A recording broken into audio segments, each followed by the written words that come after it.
That's actually a subject all on its own. I mean, we had, deaths by suicide, teens, early days before that. There's been definitely an uptick that, it's the second leading cause of death from 15 to 19-year-olds. And for younger ones, it's the third leading cause of death. This is suicide, okay? So this is stress, bullying, fear. There are many reasons why our children are actually taking their own lives.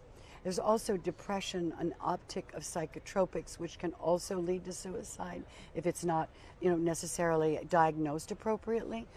We have a serious problem with mental illness today. It's almost an epidemic.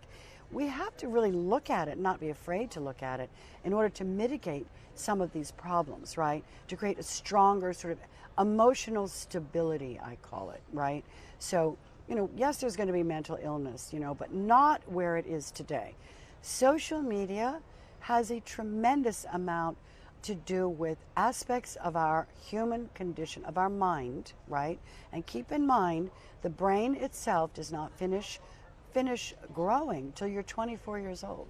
So there are aspects that these kids are learning, their brains are not ready to learn. Whether it's pornography at an early age, you have tremendous areas that you go, oh my God, my child shouldn't be seeing this, and yet they are.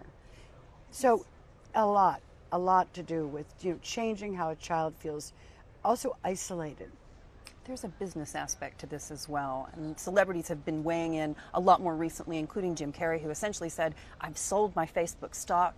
Facebook in particular really needs to be addressed in terms of regulation, and we're going to have to do that as well as private citizens. What's your take on that? Well, I think that, look, the buck stops with you. Okay, there's no other way to do it. If you want to become mindful, you have to have an intrinsic need and a wish to be mindful. Everything is intention, right? So if you have the intention that you want your children to have a healthy mind and basically not give them more than they can handle, then you have to be really vigilant on how you allow them to be online.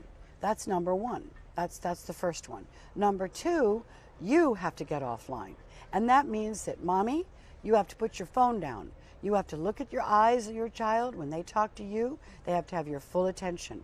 You can't be on your phone all the time because that's what they see. It's about engagement. It's engagement. It's stealing our intimacy, right? So all of these sort of aspects of social media, games even, which are great, but they steal the intimacy.